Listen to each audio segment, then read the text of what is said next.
Hi, இங்கே பாருங்க. ஆட்டுக்குட்டிக்கு ரொம்ப நாளாக நானும் வீடியோ போடலான் இருந்தேன். என் செல்ல பிள்ளைங்களுக்கு ரெண்டு குட்டிக்கு வந்து மருந்து கொடுத்துட்டேன். இந்த 2 குட்டிக்கு வந்து 15 நாள் ஆகணும் இல்லையா? குட்டி போட்டு 15 நாளில் நம்ம வந்து இதுக்கு வந்து மருந்து கொடுத்துடணும். இது பூச்சி மருந்து கொடுத்தா இது எப்படி வளன்னு ஷைனிங்காக அதே மாதிரியே நல்லபடியாக நல்லா ஹெல்த்தியாக நல்லா வளரும். ஆடுங்களும் நல்லா சீக்கிரம் வந்து பழுவும், சீக்கிரம் வந்து குட்டி போட்டு நல்லா இருக்கும். இப்படி தான் நான் வந்து வளர்க்குறேன். வந்து இதுக்கு பூச்சி டானிக்கை வச்சுருக்கிறேன். 15 நாள் ஆனோடனே டாக்டரும் சொல்லியிருக்காங்க, 15 நாளில் பூச்சிக்கு வந்து பால் குடிக்குதுல்ல, அதனால் பூச்சி உருவாகுமா, அதனால் கொடுத்தோம்னா சீக்கிரம் புல்லெல்லாம் திங்கும், நல்லா நல்லா புசு புசு புசுன்னு அழகாக வளரும். அப்புறம் வந்து ஆட்டுக்குட்டிங்களுக்கு வந்து நம்ம ஆட்டுக்கு வந்து என்ன நான் தீவனம் கொடுக்குறேன்னா, கோதுமை, கம்பு, பருத்தி கொட்டை அதெல்லாம் வந்து அரைச்சி கஞ்சாக வச்சு அதை தான் நான் வந்து அதுங்களுக்கு ஆட்டுக்கு வந்து கஞ்சி வைக்கிறேன். அது மாதிரி வச்சிங்கன்னா ஆட்டு பண்ணையே உருவாயிடும். சீக்கிரம் ஆடுங்க வந்து குட்டி போடும், நல்லா பழுவும். ஆட்டில் வந்து நல்ல லாபம் இருக்குது.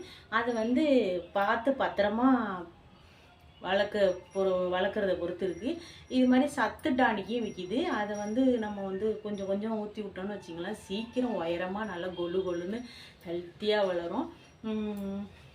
அந்த டானிக்கெல்லாம் நான் கொடுக்குறதில்ல. ஆனாலும் நான் அந்த டானிக்கெல்லாம் வாங்கிட்டு வர்றதில்ல. வீட்டில் உள்ள இந்த மாதிரி சத்தான கஞ்சி தான், அது மாதிரி தான் வச்சு நான் இது பண்ணுறேன். என் ஆடெல்லாம் நல்லா அப்படி தான் வளருது. எங்கள் ஆட்டுக்குட்டி பாருங்கள், மணியம்மாவோட பிள்ளை இது. கருப்பாயி பிள்ளைக்கு மருந்து கொடுத்துட்டேன். எத்தனை ml வச்சுருக்கேன்?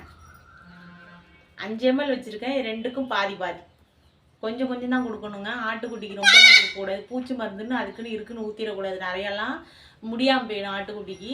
அது மாதிரி ஆடுங்களுக்கும் வந்து 3 மாதத்துக்கு ஒரு வாட்டி இந்த மாதிரி பூச்சி இருக்கும் அதுங்களுக்கு.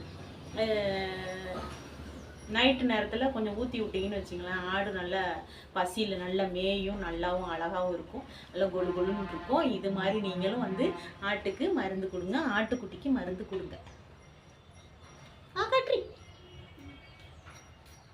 அவ்வளோதான். இப்போ வந்து கத்திக்கிட்டே இருந்தான் இடையில. குச்சு அவ்வளோதான். இது வந்து நான் வாங்கிட்டு வந்து வச்சுருந்தேன். அங்கே வந்து மாட்டாஸ்பத்திரியில் மருந்து வாங்கிட்டு வந்து வச்சுருந்தேன். ரொம்ப நாள்லாம் வச்சுக்க கூடாது. அது பால் கலரில் இருக்கும். அப்புறம் வந்து ரோஸ் கலரில் மாறிட்டுனா அது விஷம். அது வந்தனால கொஞ்ச நாள் வச்சுருந்துட்டு கொடுக்கணும். அதனால் அவங்களே சொல்லுவாங்க, ரொம்ப நாள்லாம் வச்சுட்டு கொடுத்துடாதீங்க அப்படின்னு சொல்லி தான் கொடுப்பாங்க. கொஞ்சோண்டு கொடுப்பாங்க. அதை தான் வச்சுருந்துட்டு நான் யாராவது கேட்டாலும் கொடுத்துருவேன், வேஸ்ட்டாக போய்டுவேன். குடிச்சிரு அம்மா. இப்படியெல்லாம் கஷ்டப்பட்டு வளர்த்து முதல வாயில் கொடுக்குற மாதிரி இருக்குது. அப்படி கண்ணும் கருத்துமா பார்த்துக்கும் போதே இப்படியெல்லாம் வந்து கஷ்டப்படுற பொருளை வந்து இப்படி ஈஸியாக அப்படி அனுபவிச்சிடுறாங்க. ஆனால் அதில் வர்ற பின் விளைவுகளை நீங்கள் தான் பார்ப்பீங்க. இந்த மாதிரி கெவிலி அடிக்குது என்ன, அதெல்லாம் பாவத்தை வாங்கி கொட்டிக்கக்கூடாது. அவ்வளோ கஷ்டப்பட்டு தான் ஒருத்தர் அதில் பார்க்குறாங்க. இப்போ ஆட்டு கறியே அந்த விலை விற்கிதுங்க. அம்மாடி, அவ்வளோதான் முடிஞ்சிச்சு. அதே போல் உண்ணியெல்லாம் இருந்துச்சுன்னு வச்சிங்களேன், காதுங்களில் தான் உண்ணி இருக்கும். அதுக்கு வந்து வேப்பனையை தடவி விட்டுறணும். அப்புறம் வந்து ஆடு, மாடு, நாய், இந்த நாய்க்கு ஒரு சிவப்பு கலரில் ஒரு பூச்சி இருக்குங்க. அது ஆட்டுக்குட்டிக்கு மட்டும் அது வந்துருச்சுன்னு வச்சிங்களேன், சில நாயோட ஆட்டையும் கட்டி ஒன்றா போட்டுருவாங்க. அதுக்கு ஒரு மாதிரி பூச்சி ஒன்று இருக்கும், சிவப்பு கலரில், உடம்புக்குள்ளே போய் குறுக்குன்னு ஓடி போகிறோம். அந்த மாதிரி பூச்சி இருந்துச்சுன்னு வச்சிங்களேன், ஆட்டுக்கு போய் நாய் வந்து கடிச்சு உடம்பு அப்படி கடிச்சு புண்ணாக்கும். அந்த மாதிரி ஆட்டுக்குட்டிலாம் ஆடெல்லாம் அப்படி பண்ண முடியாது. அது என்ன பண்ணுன்னா அப்படியே சொரிஞ்சு விடுதா, அதுக்கப்புறம் அது ரத்தத்தையே அப்படியே குடிச்சிடும். எலும்புருக்கி நோய் மாதிரி அப்படியே ஒல்லியாக போயிடுங்க.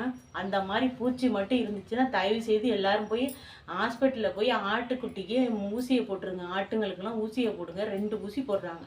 அதுமாரி செய்யுங்க.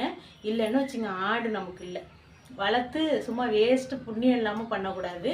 அதனால் ஆட்டுக்குட்டிங்களுக்கு அந்த மாதிரி பூச்சி இழஞ்சிச்சின்னா அது ஊசி போட்டுருங்க. ஏன்னா எங்கள் அக்கா வீட்டு ஆட்டுக்கு அப்படி இருந்துச்சு. அவங்க போய் ஊசி போட்டுட்டு வந்தாங்க. அந்த பூச்சி வந்து உடம்பு அப்படியே இளைக்க வச்சிரும். குட்டியெல்லாம் திறங்கி போயிருக்கும். என் குட்டியெல்லாம் நல்ல புதுசு நல்ல பிள்ளையாக வளர்ந்துருக்கும் பாருங்க.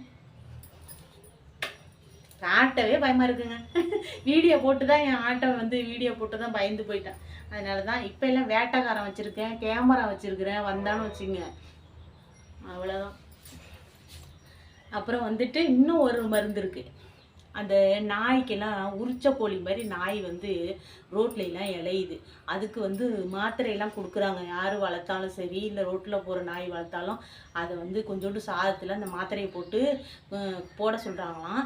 ஆனாலும் இன்னொரு வைத்தியம் இருக்குது. இந்த மாதிரி நாய் தோல் உரிச்சி வருதுன்னு வச்சிங்களேன், இருக்குங்கன்னு வச்சிங்களேன், அதுக்கு வந்துட்டு வேப்பெண்ணையும் சூடம் மஞ்சத்தூள் அதை வந்து நல்லா நுணுக்கி அதை போட்டோன்னு வச்சிங்க. அப்படியே அது போடக்கூடாது, இருந்தாலும் கட்டி போட்டு அந்த மாதிரி லைட்டாக இருந்துச்சுன்னு வச்சிங்க, அதை வந்து இப்படி ஊற்றி விட்டுட்டிங்கன்னு வச்சிங்க, ஊற்றி விட்டு ப்ரஷ்ஷு மாதிரி ஏதாவது இருந்துச்சுன்னா அதை வச்சு தடவி விட்ருங்க. அது மாதிரி தடவுனீங்கன்னா அதுக்கு தாங்க முடியாது தான் எரிச்சல். ஆனால் அதில் உள்ள கிருமிகள் வந்து செத்துரும். பூச்சி ஒட்டு அந்த மாதிரி வராது, முடியெல்லாம் கொட்டாது. நாய்க்கு வந்து நம்ம சாப்பிட்ற வந்து பெருங்காயம் உள்ள சாப்பாடெலாம் போட்டால் இந்த மாதிரி தான் முடி கொட்டும். இதுக்கு என்னமோ இப்போ ஆதி வருது, அந்த மாதிரி நாய் முடி கொட்டி ஒரு மாதிரி வழுக்க மாதிரி ஆயிடுது, தோல் உரிச்ச கழுவி மாதிரி ஆயிடுது. பயங்கரமாக இருக்குது நாயை பார்க்கவே, அது வளர்க்கவே பயமாக இருக்குது. அந்த மாதிரிக்கு இருக்குது. நிறையா நாய் அப்படி தான் நிற்கிது தெருவில். அந்த மாதிரி நாய்ங்களுக்கெல்லாம் வந்து இது மாதிரி மருந்து கொடுத்தீங்கன்னா, வீட்டில் வளர்க்குற நாய்க்கும் அது மாதிரி தான் வருது, பூச்சி ஒட்டு மாதிரி வருது. அது ஒரு ஏதோ கிருமி போல் இருக்குது. அதுக்கு இந்த ஒரே மருந்து சூப்பராக கேட்குங்க. வேப்பெண்ணெய், சூடம், அப்புறம் வந்துட்டு மஞ்சள் பொடி, அப்படியும் இல்லைன்னா வந்து மூக்குப்பொடி இல்லை மஞ்சள் பொடி ஏதாவது ஒன்று கலந்து அது மேலே தடவி விட்டுட்டிங்கன்னு வச்சுங்க, அந்த சுத்துற அந்த இதெல்லாம் போயிடும், முடி மறுபடியும் முளைக்கும். செஞ்சு பாருங்களேன் உங்களுக்கு. சரி, ஓகே, இன்னொரு அடுத்த வீடியோவில் பார்ப்போம். ஓகே, பாய். ஆடு வளர்த்து நல்ல பண்ணையாக எல்லோரும் உருவாக்கும்.